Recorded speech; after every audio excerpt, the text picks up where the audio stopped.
Yeah, good morning, everybody. Thank you for the kind introduction. I was invited by the distinct ECRs that are sitting here to join this workshop or this session and talk about the INDUCT anthology, or specifically this book. Anthology is a word that I also needed to look up. It is a collection of poems, and in this case, it's a collection of the work that was conducted within INDUCT. And the title of the book is Improving the Lives of People with Dementia Through Technology. And it is edited by Martin Orrell and colleagues. And it explores the practical application of recent improvements in technology for people with dementia and their carers.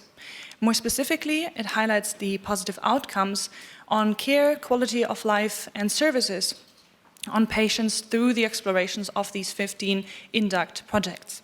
So quite an extensive work here, and who is it relevant for? Not just researchers and academics, but also scholars, and I would also say healthcare professionals in different fields such as dementia, healthcare research, gerontology, psychology, nursing, and related fields.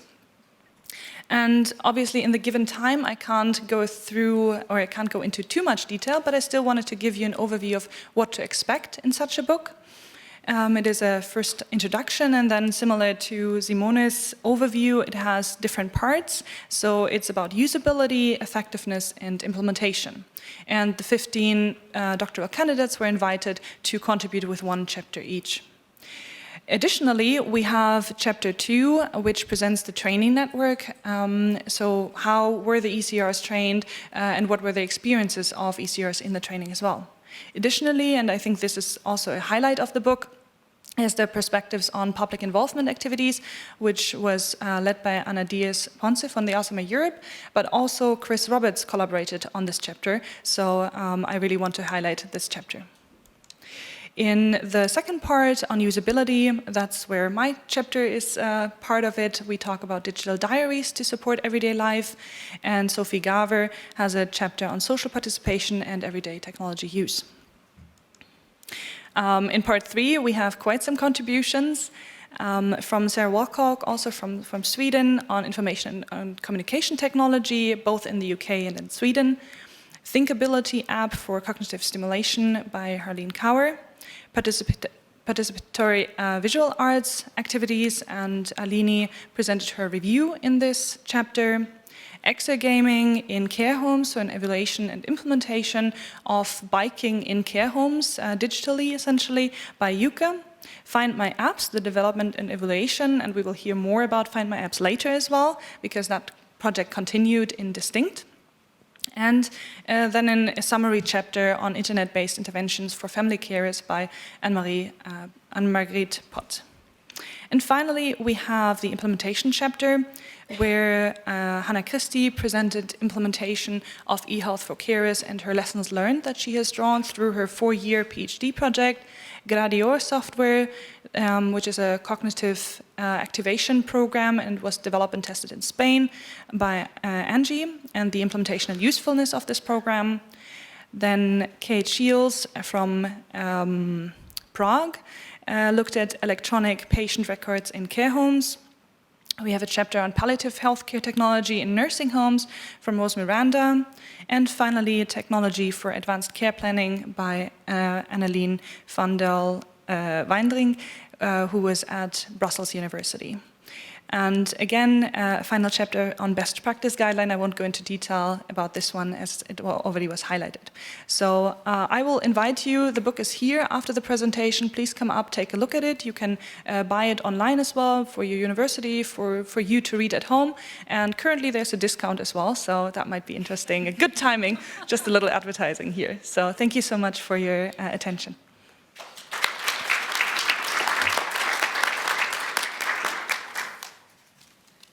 Thank you so much, Sarah. So next we will hear about experiences and learnings from developing web-based interventions. We will hear from Josephine Rose Tan, who is a psychologist by training and one of the early stage researchers at Distinct, a sentence I will say once or twice now. She works at the VU University Medical Center, and she will present together with Gianna Kohl. She's also up there, good to know. who's also a psychologist by training, an early stage researcher in DISTINCT, and works at the University College London. So, thank you, and I look forward to the presentation. Yes, thank you, Simone. So the two of us will be talking about our experiences with developing and testing web-based interventions. So, you go first. Yes, so my project is called Known in the Nursing Home, and here we developed a digital version of what is known as the photo activity for residents with moderate to severe dementia in the nursing home to be used together with their formal and informal carers. Yes, and my project is about the who to tell, how and when intervention. So I'll be talking about the digital adaptation of the face-to-face intervention, which aims to support people affected by dementia who are fearful of sharing the diagnosis with other people. So just a brief introduction into user-centered design, which is what Josephine and I did as part of our research. So Dan Norman is quite well known in the design field, and so he's been working on user-centered design for a long time, which basically is the involvement of target users throughout the product development process. As you can see by the circle, it's an iterative process, which means you start developing something, you have a research questions, you engage with users, and then you build a prototype, get feedback, and you see if you need to adapt the prototype any further. So my project is the digital adaptation of who to tell, how and when. As I mentioned before, it's aimed at supporting people with dementia and family carers in sharing the diagnosis. As you may know, there's a lot of stigma, and not everyone might feel comfortable disclosing the diagnosis to other people. And it was developed at UCL by a colleague of mine, Jem Bat. And the aim of my project was to basically increase the accessibility, to make it available to people who live in rural areas, so who would like to stay anonymous and take part in the online intervention. So basically the aim of my project was to develop a prototype, applying a user-centered design. So this is basically the iterative process that I did during my PhD research. So I had the manual of the who to tell, how and when intervention, and I had 3 steps. The first step was that I wanted to see what do people actually want on the website. So that was the first step. Then I developed the first prototype. Then I showed photos of that prototype to people with dementia and carers to get their feedback. Then I adapted the prototype, had another round of interviews to get more feedback, basically. So you keep gathering feedback, and and people then actually looked at the website, went through it, and told me what they thought. Yes, and I was very lucky that I collaborated with the Alzheimer Society in the UK. So they have a very large research network of people affected by dementia. And they were very engaged in the whole process. So the first step was to establish needs and preferences, as we like to say it. So I did focus groups, 3 focus groups with 8 people with dementia and carers. We talked about the intervention, and they basically told me what they'd like in a digital version. So the feedback that they provided, for example, was that they preferred a website and not an app, which was mainly because they thought they wouldn't need to use an app on a regular basis. They suggested to have a variety of formats, so PDF documents, a website, just to make it accessible to many people. And they talked about peer support as an option. They thought that would be a valuable addition. They kept mentioning that credibility is important, so working with established dementia organizations yeah, and they wanted something that was interactive and engaging. So yeah, based on that feedback, I developed a first prototype, which you can see the 2 images of. So that's the first page that I had, so the homepage, and then an introduction to the research. And yeah, maybe good for the next step to keep in mind what the first photo looks like on the homepage. So I got a lot of feedback on that photo and also on the amount of text on the other side. So in step 2, I conducted, again, focus groups with 12 people with dementia and carers to get feedback on the design and the look and feel of the images. And for example, with the first image, with the 2 people walking into the sunset, we had lots of discussion about representation and how are people with dementia shown in images. And they, for example, one participant said, yeah, this is like the end, 2 people walking into the sunset, and that's what society thinks of people with dementia. So I just thought, oh, a sunset looks nice, but you know, that's why you talk to people with dementia and carers. So they had a lot of feedback on ensuring the accessibility in terms of language. Dementia-friendly language is important, color contrast and readability.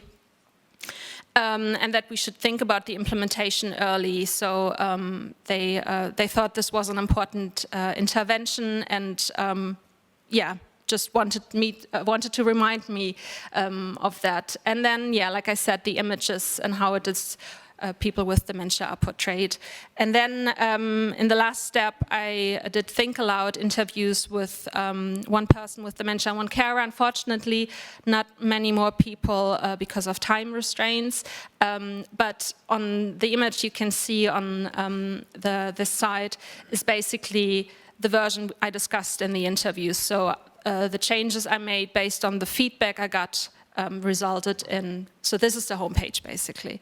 But it's still a prototype and needs further refinement, so thank you. I'll hand over to Josephine now. Thanks, Gianna. So for my project, we did a digital adaptation of what is known as the photo activity, and the app, or the working app at the moment, is called the Photoscope. And as you can see, the steps that I've taken are very similar to the user-centered design that Gianna talked about, slightly different version, also known as the user participatory design method. So first of all, what is the photo activity? The photo activity is an activity that's meant to be done by the residents and the carers, so it could be formal or their informal carers in the nursing home. And basically what you do is they have a set of beautiful black and white artistic photos. These photos were collected by a visual artist who we also worked with in our design team. These photos are meant to have clear one subject, and in the Photoscope, you're able to find generic photos that are relatable to the resident with dementia. So in the literature, what we would call person-centered. And the logic behind that is there's some research saying that sometimes generic photos work better than family photos for this group. It inspires more, I guess, open flexibility, and it removes the pressure of having to remember who are the people in the photo, do you remember when this was taken? So yeah, it's more, I guess, yeah, more fun, more creative to do. And so I'll talk about the 3 phases that we went through in order to make a digital version. The reason we decided to make a digital version was from the pilot study that used physical photos. It was a small sample only, but they did find some positive effects, saying that perhaps generic photos, if related to the interests of the person with dementia, could improve social interaction, quality of life, and also their mood. And so if you do a digital version, the photos would be easily accessible for the carers in the nursing home, and then maybe it's also easier to disseminate. So this is something that we examined in our current trial that's still kind of ongoing. So we had a big group. We collaborated with residents with dementia, their formal and informal carers, and also experts in the field. So the visual artists, web designers, developers, and also, of course, the researchers. So the first phase was about design and development. As I've said, we've had consultations with expert teams. We also had several user feedback rounds with the potential users. So these were the formal and informal carers. We asked them, if we had an app that mainly, to use it, you had photos as the main concept, how should we design this? What main functions do you want to have in it? And from those user feedbacks, some of the main functions that we have in the current app is like a themes page where all the photos are categorized so you can find them easily. We have a profile page, so the users they have a questionnaire where you can find out what are the personal interests of this resident. And then from that profile page, you can easily select the different photos that you want to put in a photo basket within the app. We also have this fun little page that we call the Joker page, and this came out of the user feedback rounds, where they said, what if the photo that the carers picked doesn't elicit any interaction from the resident? So the Joker page is a collection of photos that, based on previous pilot studies, were shown to elicit good and positive and sometimes even funny reactions from the people who view the photos. And then on the side there, you can see the initial mock-ups that we had. So basically, things we talked about were like what the font size should be, how many pictures should be shown per row, per column. We talked about how to label the photos, the themes, and the categories, and we made sure that people, if they had a picture in mind, that they would be able to find it easily on the app. So the next phase was usability testing and discovering usability issues. So when we did this project, it was during the time of COVID. So in the Netherlands, all the nursing homes were on lockdown. None of us were able to go into the nursing home. So this tested the ease of trying to implement this intervention. We trained the carers online, and while we had the small sample, they all said that using the photoscope was quite easy. They felt that anyone could learn it and use it straight away, so that was good. We had positive responses from the residents as well. Some formal carers mentioned that they were pleasantly surprised because, let's say, one resident who did the pilot was known to be very quiet in the nursing home. But when they did the photo activity, he spoke more than was expected. So that was very encouraging. Based on that pilot study, we were able to add a few more functions as suggested by the formal carers. So one function that we added, for example, was being able to easily move around the order that the photos would be shown in the photo basket. And also adding like a little text box under each picture so let's say if a resident had a funny story that they shared during the activity, the current carer could write that down in the text box, and then let's say a different carer arrives for the shift, they can also know of that story, and then now they have something that they can talk about with that resident as well. So this is the final working design of the Photoscope app, and this is what we used during our trials. Also, after every round that we had with the photo activity, we asked the resident and also the carers, were there any pictures that were missing from our collection that should have been added? So, for example, some people were saying, oh, this resident traveled a lot and there are no pictures of New Zealand in your collection, so you better add that. And some people wanted like more photos of ballet or maybe crochet, so things like that. So every after round, we were able to expand the collection of photos. And it was the same artist who was adding the photos, so there's a consistency in the collection. So yes, I hope that we were able to provide an interesting insight into using user-centered design in adapting digital interventions, designing interventions like these and in a digital format is not done in isolation. It's best to be done with several people who have different backgrounds, because with different backgrounds, not only do you get great suggestions, but also opposing viewpoints that can overall improve your product. We recommend pilot tests to see first if in a small group it would work well, because then you can also gain a lot of good suggestions from that. And finally, consider using accessibility guidelines for designing web-based content for people with dementia. Yes, and that's us. Thank you.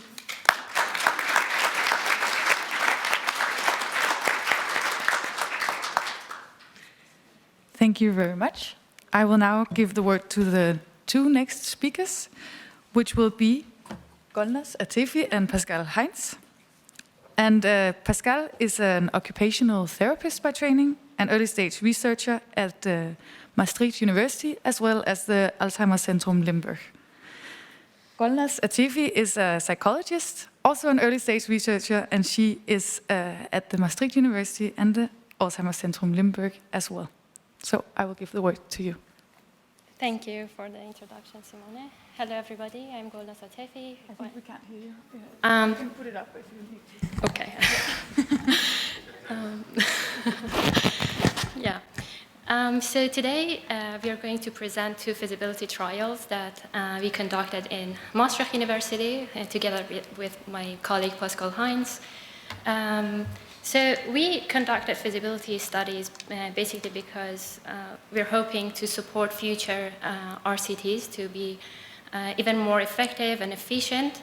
And to reaching that goal, we conducted two feasibility studies. So Pascale's study is a mobile app via Migo, aiming to promote independent out-of-home mobility of people with dementia, and the aim of the study is to evaluate the feasibility of this app for people with dementia and family caregivers. She's going to give you more detail in a second, but the study that I was mainly involved in was ACT-IC. It's a web-based intervention, 9 weeks, e-health interventions for 30 family caregivers in the Netherlands based in acceptance and commitment therapy. So we used acceptance and commitment therapy because it's a promising approach for two reasons. First of all, it promotes acceptance, so in a sense that it normalizes that difficulty and challenges are an inevitable part of life, and when we accept that, we can basically function better. So basically,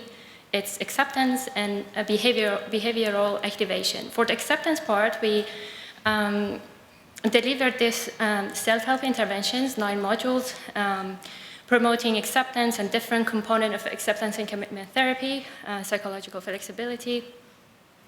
And for the behavioral aspect, we supported each caregiver to define a clear behavior, a new behavior that they value and they find it meaningful, and take that to the intervention with them. For example, it could be, I will walk 20 minutes per day for twice a week for upcoming 6 months. So something that these people value, it could be different from one person to another.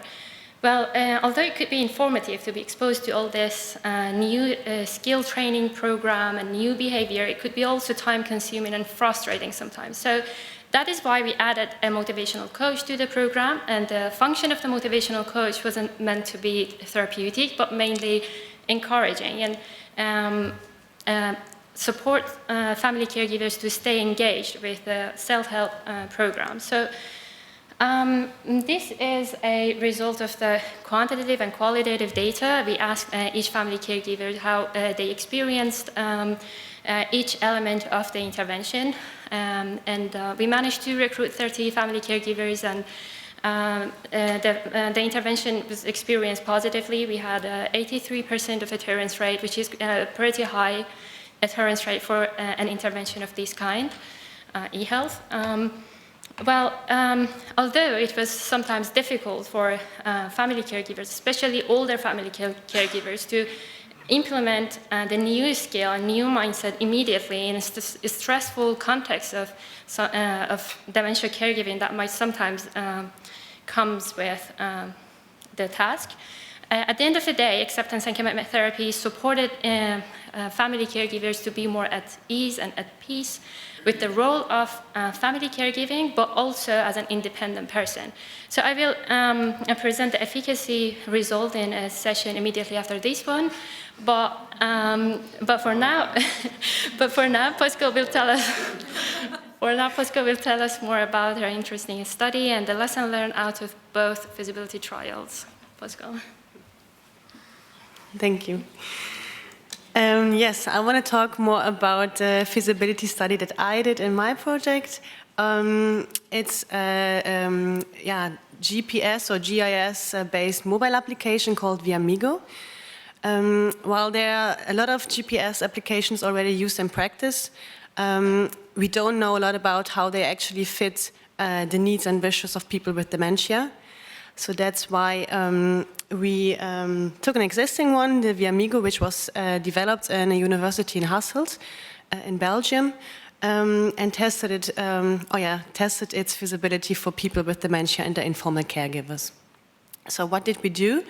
We asked diets, so consisting of a person living with dementia and an informal caregiver, to use the application during 3 months. In their own time, they could use it as often as they wanted, and asked before the intervention some questionnaires and after the intervention. While we also looked at, for example, how it could change social participation of independence in out-of-home mobility or reduce caregiver burden, I will today present the results of the feasibility of the study. So maybe to give you a little bit more explanation about what this application is. It actually consists of 2 different applications, one for the informal caregiver, one for the person with dementia.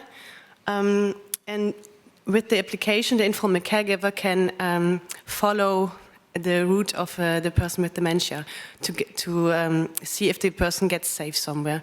For example, you can create routes beforehand on a web-based interface that the person with dementia usually takes, for example, going to the supermarket, and then the person with dementia can select this route. Hey, I want to go to the supermarket right now. Do you have time to follow if I get safe there? So the aim is to both increase the independence of the person living with dementia, but also reduce worries of the informal caregiver. So while you see a lot of people on this picture, we actually could only find 7 diets who wanted to participate in this study, but the study is still ongoing, so we're still looking for people who would like to participate in it. Also good to mention that in the beginning of the intervention, we had a technology training session where we helped participants with installing the apps on their phones, but also showing them how to create a first route, how it works, and going a first route with them outside to see if, to support them in using the app. And we also called them every 2 weeks to see if there are any technical challenges or things they want to share with us or questions they have about this. So what were the main findings until now? So we saw that family caregivers appreciated certain features, for example, the live monitoring. They said, like, it gives me peace of mind, for example, when the person goes somewhere to the supermarket, and then I think, okay, it takes maybe 20 minutes, 30 minutes, and the person will be back, but then she encounters someone on the street, and she will be have a nice conversation, a chat, and then 1 hour later, I'm sitting there, oh, where is she? But then I can check on the phone, actually, okay, she's on her way back. But they also encountered technical challenges, especially with creating routes on the web-based interface. Even people who are quite computer savvy said it was quite difficult to do this. The perceptions of added value were mixed. So while most people valued the idea of the app, they said because of the technical challenges we encountered, I would not recommend other people to use it in the future. While others were very positive about this and said, I would like to use it in the future. one major finding was that it did not align with the wishes and needs of participants. For example, people with dementia were quite independent in their out-of-home mobility. They shared that, actually, I don't need this app, while their informal caregiver said it gave me a peace of mind. But people in a more advanced stage also shared that they had, for example, difficulties with orienting or wayfinding, and the app didn't support them with this. Yeah, as I said, we had some challenges with recruitment, also data collection, because the main challenge in recruitment was that people were not owning a smartphone that was compatible with the app, for example, or that spouses were worried that it was too much for their loved ones to participate in the study, in terms of burden. But also they shared that people with dementia sometimes had difficulties with using their smartphones, and I said that's why we don't want to participate. We also encountered some challenges with data collection, as some tools, people with dementia had difficulties filling out the questionnaires, but with assistant it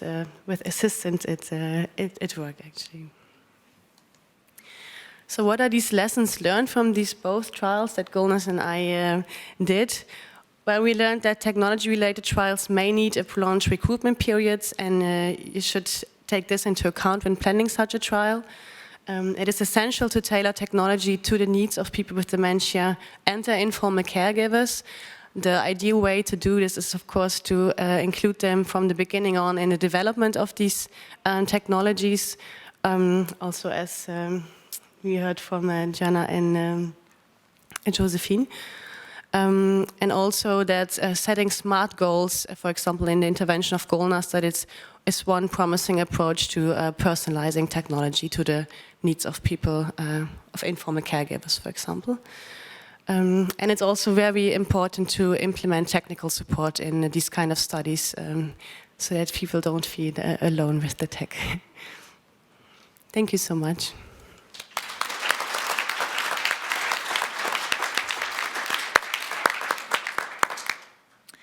Thank you very much.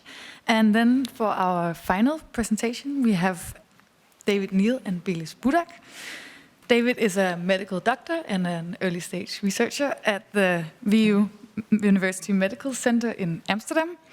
And Beliz Budak is a psychologist and an early stage researcher at the German Center for Neurodegenerative Diseases, DZNI, in Witten. So I look forward to your presentation. Thank you, Simone.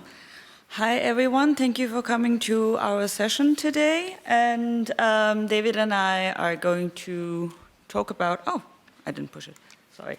David and I today will talk about two studies that we conducted during Distinct, which were about the evaluation and implementation of technologies for people living with dementia. And there are quite a few similarities between the studies, and they are quite complementary in certain ways. So, for example, study populations, intended outcomes, and methods are fairly similar between the studies. And for example, in my project, I conducted semi-structured interviews with people, with Dutch care professionals. And I wanted to understand or have a better understanding of the implementation factors of technology, exagaming technology called Silverfoot Mile. You can see in the picture here, Silverfoot Mile is an exagaming product which provides a simulated experience of biking with the screen in front, so that it is an enhanced experience of a biking. And furthermore, I wanted to understand if there is any link between using Silverfoot Mile in a nursing home and feelings of loneliness. And yeah, I think it's time for David now.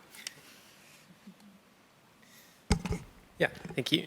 Yeah, so as Beliz said, there's some overlap and somewhat complementary. So my study was also conducted in the Netherlands. We were, instead of in the nursing home setting, we were looking at community dwelling people with either mild cognitive impairment or mild dementia diagnosis and their caregivers. And we were further evaluating the Find My Apps intervention, which was already mentioned in the context of INDUCT, which is a tablet-based e-health intervention, which is designed to support people to find apps that they can use on a tablet that either promote social contact or help them to manage everyday life. So it's very broad, but it's focused on learning and being able to use the tablet. And so the outcomes that we were looking at was, okay, if we use the Find My Apps intervention and people use these apps, does that actually improve social participation and self-management, so social health outcomes? And we also looked at barriers and facilitators to implementation alongside evaluating those outcomes. And as Betty said, we also used both quantitative and qualitative methods. So we had a formal randomized controlled trial with quantitative outcomes, but also conducted a mixed methods process evaluation alongside that. So somewhat similar. Okay, so in my analysis of the semi-structured interviews, I used I used the consolidated framework for implementation research, short for SciFear, to guide the whole analysis process. SciFear is a framework that consists of 39 domains, which is such as outer and inner implementation domains or the individuals involved, and it can be used for pinpointing all the implementation process involved in Silverfit-Meyer. And shortly about my results yielded into three main categories. The first one is the residents' personal characteristics. So Silverfit-Meyer is a good match for people with dementia who doesn't feel so comfortable with the group activities, the typical ones such as bingo or crafts in a nursing home, and it could be a relief to be a little bit away from everybody else for some residents. And also for residents who come from cultures that are more affiliated with biking as a part of daily life can benefit more from using Silverfit-Meyer. The second category is the feelings of loneliness. Shortly, loneliness has a lot of definitions, but the one that I chose in here is a distressing feeling that comes with the perceptions that one's social needs are not met by quality and quantity of one's social relationships. For example, forgetting the visits of your family members in a nursing home, or if you're a person with an immigration background, losing the ability to speak in your acquired language can be factors that contribute to loneliness. And in case of Silverfit-Meyer, I identified that it helps with the feelings of loneliness by showing residents the outside world, which is a world that they're not able to see in reality anymore. And seeing the outside world often brings back memories from life before dementia and improves the resident's mood. And the third category is the implementation factors. I identified that Silverfit-Meyer facilitates social interaction by being a conversation topic between the resident and the staff. And also it seems that the talking about the places in the video fosters social interaction, fills lulls in the conversations, and it keeps the conversation going. And last point is the location of Silverfit-Meyer. For some residents, it seems that if it is placed in a public space such as a hallway, it makes some residents uncomfortable to use it, as opposed to using it in a private space such as a gym. So to conclude, so Silverfit-Meyer can foster social interaction, but we don't know if it is directly linked to loneliness. So there's more research needed to understand the relationship with using Silverfit-Meyer and loneliness in a nursing home. So because loneliness is a very subjective term, it is also imperative for implementation researchers to identify that people's needs are often unique and different from each other. So user adjustments, leaving room for user adjustments is imperative for any kind of technology implementation. And yeah, I think it's time for David now. Yeah, thank you. Yeah, so I already mentioned that Find My Apps is this tablet-based e-health intervention, and I said it was about helping people to find and learn to use apps for the tablet that might support social contact or sort of self-management in everyday life. And what you can see in the picture, just to give an idea, so the way that this works in practice is people get a training session with a tablet with the Find My Apps app installed, so it's an app on the tablet, and we have a database of around 250 to 300 apps that have been screened as being, in general, easy to use for people with dementia. And that research was all done by Ivona Kerkhoff and Kim Benches and other colleagues during INDUCT to determine what are features of apps that make them easier to use for people with dementia. And those are divided up into 3 categories. So we have, I always just describe them informally as the sort of the useful apps, which is the house symbol, the talking or fun, the sort of social apps in the middle, and then the sort of the fun stuff at the end. And to give you an idea of what kind of things are in here, it can be anything. So it could be sort of brain training or memory games, but also just games. It could be medication reminders or diaries or shared diaries, but it could also be Netflix. Because we know that for each individual person, the thing that will make a difference to them in their everyday life is going to be completely different. And so that's the beauty, I think, of Find My Apps, is that we don't have a specific goal of, we want to help people navigate something, or we want to help people remember their medication. It's not specific, it's tailored to the person, but it's very broad in terms of what's behind it. We think it's a promising intervention because it's been through this user participatory design process, so it's been developed with people with dementia and informal caregivers, not just for people.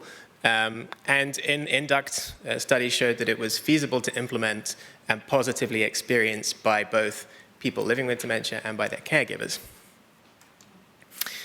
So in Distinct, I then got to continue working on Find My Apps. So having that as a starting point was really nice. And I then developed these research questions and worked on this throughout my PhD. So we wanted to know, okay, it's feasible, it's positively experienced, but is giving someone this Find My Apps tool more effective than just giving them a normal iPad off the shelf and some tips to say, here you go, here you can use this? Is it more cost effective then than the regular tablet? And then what are the factors, as Beliz was discussing as well, what are the factors, maybe barriers and facilitators to implementing Find My Apps or a regular tablet? So I mentioned we did both quantitative and qualitative research. So we did a randomized controlled trial, so a effectiveness and cost effectiveness study comparing Find My Apps in one arm to a standard tablet in the other arm. The results of that have been published, and our references will be there at the end. We managed to include 150 dyads, so people living with dementia and their caregivers, with a 15% dropout rate. So we managed to analyze results from 128 people. Quick maths in my head, no, I just remembered that. So the cost effectiveness study is still under review, but I'll present a preliminary result in a second for that as well. For the implementation factors, we conducted a mixed methods process evaluation, which included semi-structured interviews with people living with dementia, with informal caregivers, and also with the people who've been implementing the intervention and delivering the training sessions to see their perspective as well. And we also measured app use during the study. So we used analytics data to see which apps people downloaded. So which of all of those broad options, which things were people interested in? And that's also been published. So a very brief overview of my results. So we look at the group level results in the randomized controlled trial. So for the social health or the social participation and self-management of people with dementia themselves, we saw no difference after 3 months intervention period between Find My Apps and the regular tablet. But for the informal caregivers, we saw that the sense of competence, so that's sort of the inverse of caregiver burden, there was a significant difference. And what you can see in the graph is that in the control group, so people that were given a regular tablet, that were supporting the person with dementia to use a regular tablet, their sense of competence went down over the 3-month period. And with Find My Apps, it more or less stayed the same, actually slightly increased over that period of time. So I think that's a very significant finding. And then we looked at the cost effectiveness, and there's a little mistake on the slide. So the probability that Find My Apps was more cost effective than the regular tablet was very high for caregivers. So 0.93, 93% chance that it's more cost effective than a regular tablet. So that's very good evidence for cost effectiveness of the intervention, again, based on this improved outcome, and the costs were also lower. So care use costs were lower in the Find My Apps group. And then with respect to those facilitators and barriers, that's the final point on this slide. So we saw better outcomes for people that had completed university-level education compared to those who had not. We saw better outcomes for people who had a diagnosis of mild cognitive impairment, so had less severe cognitive impairment, and particularly also for people who were not experiencing apathy when they started the study. So people who were experiencing apathy, it was more challenging to use the intervention and get something out of it. And again, for other barriers, we saw that caregivers who reported having less time, fewer resources, or also lower digital literacy themselves, that had an impact on the outcomes also for the person with dementia themselves. I'll just hand back to Beliz to just draw all of this together.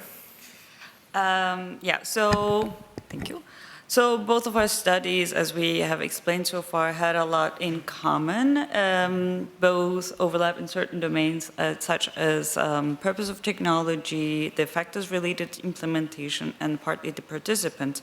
And both studies show that digital technologies, including tablets and exagaming devices, can promote social inclusion, social interaction, and potentially help with the feelings of loneliness. Both show that the cultural background may be relevant to the implementation, and both found the digital literacy of either the professional or family caregiver is related to the implementation.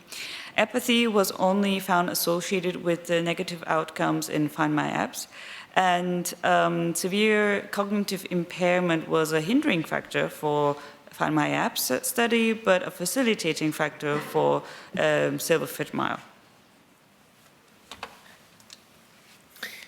Yeah, so reflecting on those results from both of the studies together, I think there's a few lessons that we just quickly pull out. So in terms of methodology, I think both of our studies really show the value of conducting mixed or multiple methods research, because out of the quantitative and qualitative research, you really get unique insights and also complementary insights.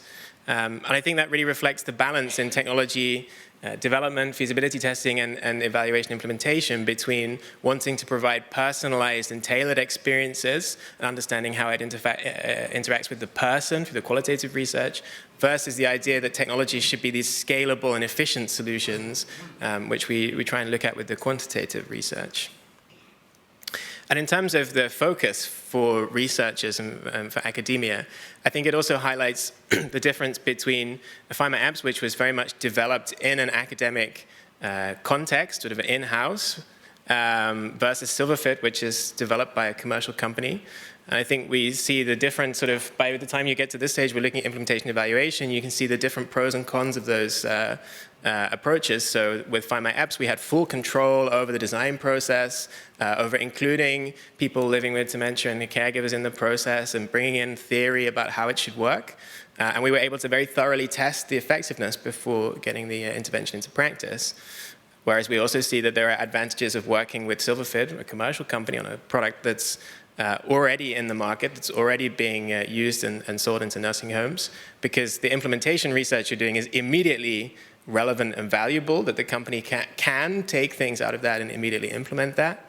And then you have less of this issue with an implementation gap of doing a nice development and evaluation and then saying, okay, how do we get this out there? It's already there. So I promised we'd show our references, so I'll leave that up for a second in case anyone wanted to grab a photo. But thank you very much for listening.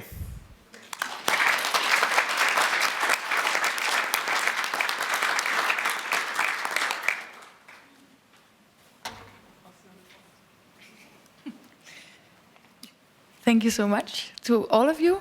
And now we have around 15 minutes for Q&A, so you can think about questions. I would also put up the acknowledgements. We put the acknowledgement slide all together. I think that's an important one as well. And maybe I will start with one question to all of you, and that's something that I sort of think could be relevant for everyone to know. We hear about a lot of different technologies, and are these technologies available? Will they be made available, or can we find them, or sort of what's the plan for these technologies? So if you could answer that. Everyone? Yes. I can start. I think it's easy for me to say because it is a commercial product, so there's not a lot to say. But yeah, looking forward to hearing from our colleague. Yeah, Find My Apps is available to download from the App Store or Google Play Store, but you would need a code in order to be able to use it because it's still currently in the research project. And there's going to be an implementation project that's going to start hopefully next month. There's a 12-month project to see, to investigate more factors from the professional perspective about implementing the intervention. But yeah, in theory, if you would like to use it, you absolutely can. So look it up, and you can get in touch with me if you can find my, or come talk to me at the end, or find my email address, and I'd love to share it with you.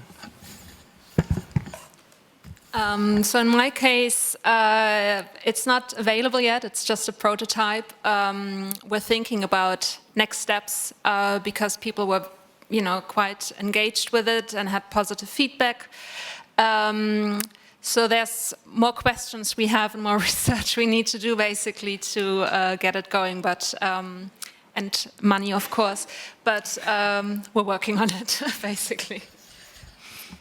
For the Photoscope app, it's also still in, prototype phases. So it's currently a web-based app, so it's not a native app yet. We're still analyzing results from our randomized controlled trials. If the results are good, then the team will talk about whether to make a native app out of it. But if you're interested, because it's a web-based app, you can actually go to photoscope.nl to get an idea of what the pictures look like.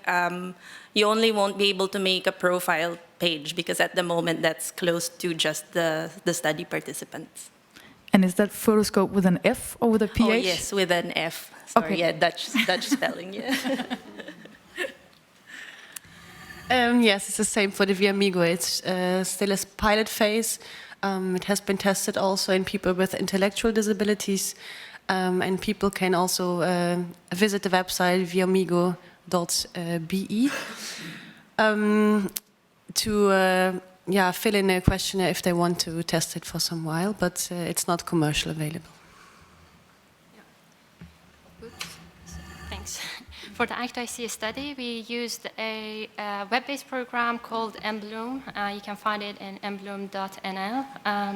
It has been tested for various populations, but we tailored it for family caregivers. This version specifically is not available for public, for free yet. So soon to be available. Thanks. And I guess, you were talking about too many that would... Yeah, so are there any questions in the room or online? We have a question at the front. You will get a microphone. Liselotte Klotz. Yes, hello and good morning. First, my name is Liselotte Klotz. I'm a part of the German Advisory Board Living with Dementia and also a part of the European Working Group People with Dementia. First, I want to thank you. Thank you for your researches, and you are the future. And second, I have two questions. First question is, what age was your groups of people living with dementia? And my second question is, on what based it? They are a little bit like there are two worlds in technology. Sometimes it's Apple, sometimes it's Microsoft based. And I want to know at which base you are working in your projects. Thank you. Thank you, Lilo. I don't know who wants to start. What was the first question? What age did you test it on? Who are so your dietes, for example, what age are the people? Yeah. So yeah, I can say something to the focus groups I did, because as I mentioned, we talked about representation, and I had this image with a couple walking into the sunset, and they had white hair. And I think, so some of the feedback I got, and I guess that's also a limitation, is that a lot of the participants were younger people with dementia or relatively tech savvy, so they had a lot of feedback on including images of younger people with dementia in the, on the website, even though it's an important minority, but most people with dementia are older than 65. But yeah, for me, the participants at least a lot of them were younger. What was the second question? Sorry. So, what base is it based on? Is it for Apple, or can you also use it on Microsoft? Or in my case, it's a website, so it's on the internet. So we included people of all kind of ages, but the age range of people who participated was between, I think it was 54 and 88. So we had younger people, but also older people who participated. Yeah, and it's a really good question about Android or Apple, because our application was only available for people with dementia with an Android smartphone, and that was also a limitation that we faced. Yeah.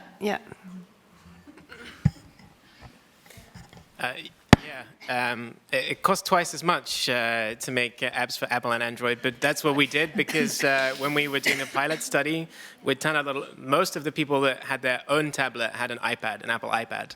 So we made it available for both. I was just looking up what the age range was to make sure I say the right thing. So we had people from age 50 to 95 in our study, and the average age was 73. So yeah, really all ages of people living with dementia. I unfortunately didn't measure age. I did interviews with the care providers, so it wasn't a direct contact with people with dementia, but they were all moderate to severe dementia, so maybe that helps. And it's not a web-based or an app. It is just its own kind of closed-circuit program that is available within that system, so I don't know if it applies here.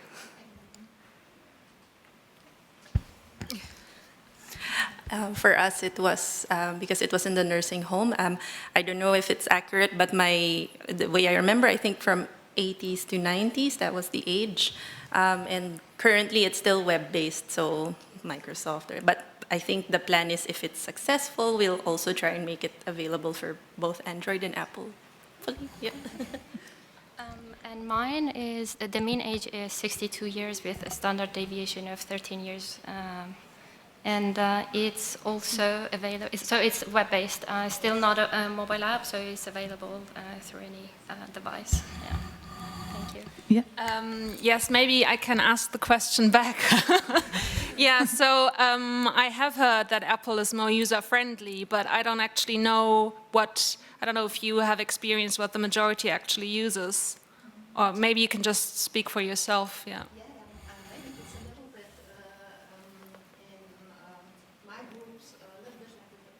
Philosophy. Do you need Android or do you need Apple? Apple is, in my perspective, is more usability.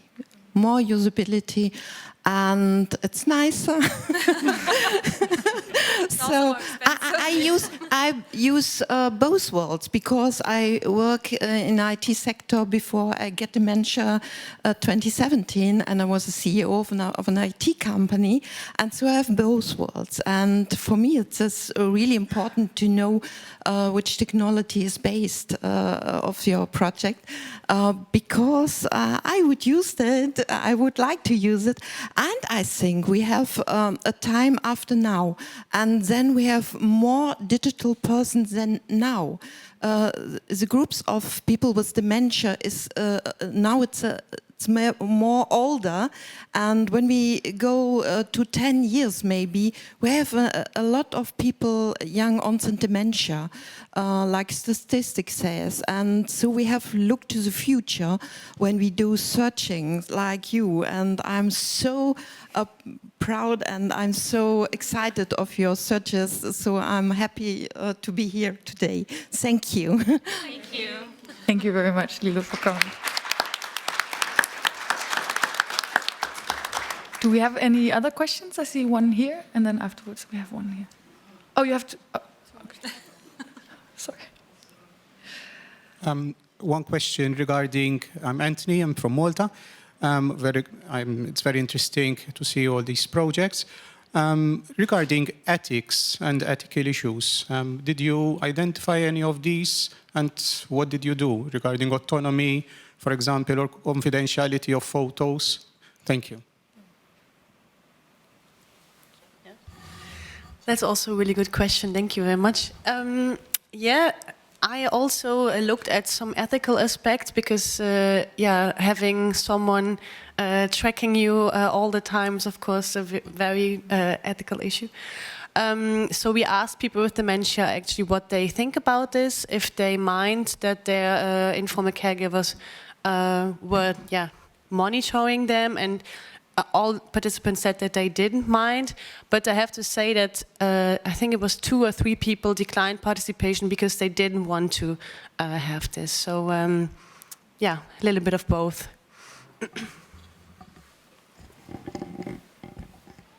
Yeah, thank you.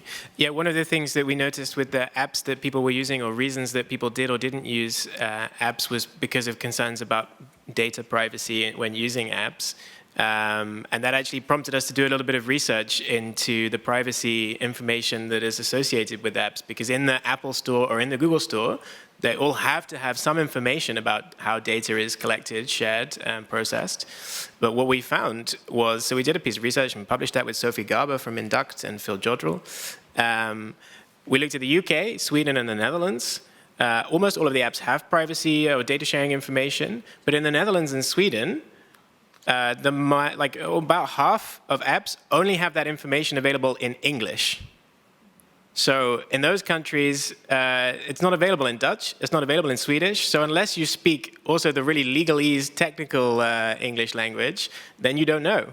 So that was a reason for some people to not use apps, because it wasn't explained. And I think that's in itself an ethical issue, because then you are limiting the opportunity to, maybe if they read it and they maybe be fine with it, and then they could get the benefit of using those apps. So yeah, it is a major issue. Yeah, thank you. Anyone else has comments on the ethical? I also want. I mean, you can of course also talk about your own project and not only the book. It's a tough position to have the whole book, behind you. Yeah, one more question here. Thank you. Marco Blom from Alzheimer Nederland. I was wondering, you're talking about the status of the products, but I was curious to know how many of you will be staying in research on technology for the future, because you're building up a lot of experience and a lot of knowledge, and it would be worthwhile to see some of you here back in 4 or 5 years with other products and other knowledge. So can you raise your hand if you are intended to stay in research on technology and dementia? Okay, that's promising. Thank you very much. Yeah. That's a tricky question. Tricky question at this point of our careers, but yeah, we have another question. There were also a question. Sorry, was it over here first? Sorry, I didn't see that. Yes. Yeah. Thank you. I'm Jenni Pajunen from Finland, and thank you for very good presentations. The future is female, amazing. And my question is, so you presented all these different technologies, and there was also, I don't know if you saw the plenary by Martin Orell earlier this morning, and I would like to just ask, so what do you consider as the most disruptive technology at the moment in terms of improving the quality of life of people living with dementia? It's a bit difficult question, but it can be the one that you're researching or some other technology that you've seen as you're focused on this theme. Thank you. Thank you for that very difficult question. Maybe so I haven't talked about my own research, I will do so at 2 o'clock in another session. But I've been looking into pet robots and social robots. And I think a lot of people expect this to be the most disruptive technology. And actually, I think that's a barrier to the implementation of this technology sometimes, that it has so big expectations that it doesn't really, the people always get disappointed, right? Because they can't do all the things that they think that it can do. So that's not really, that's kind of a non-answer, right? I think that's not one of the most disruptive technologies. What I see when I'm doing fieldwork in nursing homes as an anthropologist is often a lot of everyday technologies being quite, so people use their own smartphones, they integrate them in healthcare, and I think that's something that has made a difference. And then also a lot of manual technologies, such as lifting technologies, is what I see in Denmark, but I don't know, yeah. Yeah, to add to that, I would agree that it is also everyday technology that we are integrating. I live in Sweden right now, and everything goes through your smartphone. You have to be able to log into your banking account. It's very difficult to get an appointment at the bank. So they take a lot of personal contact, even getting a ticket to take the train. So sometimes it's really the technology that we are updating in society without considering the feasibility for everybody to use it. So there is great work done in Sweden, actually on everyday technology. Sophie Warcock and Sophie Gabe and Sarah Warcock. So their work really focuses on what technologies do people stop using when they develop dementia, and more in the everyday activities and everyday technology. So I think, yeah, here we are developing new things and we are integrating the views from the start, but that's not always the case in societal technology. So I agree with that very much, actually. Anyone else dare to comment before I move on to the next question? No? Yeah, then we move on to here. Thank you, I'll be quick. Adrian Ward from Scotland. A lot of what I hear sounds useful. And I don't just mean useful for people with dementia.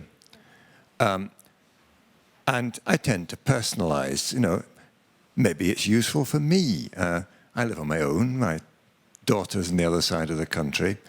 And if your product was useful, or some of your products were useful for me, if I were to develop dementia at some time in the future, I'd be using something I was familiar with. Would you like to comment? I don't know if I understood your question correctly, but so please say if I don't interpret it the right way. But that's actually something that I found also in my study, that people who use technology early on or use their smartphones early on, they were actually the ones who could use the application because they used their smartphones for a long time already. So yeah, I think implementing it as early as possible, it's the best way actually to be able to use it, and yeah, also.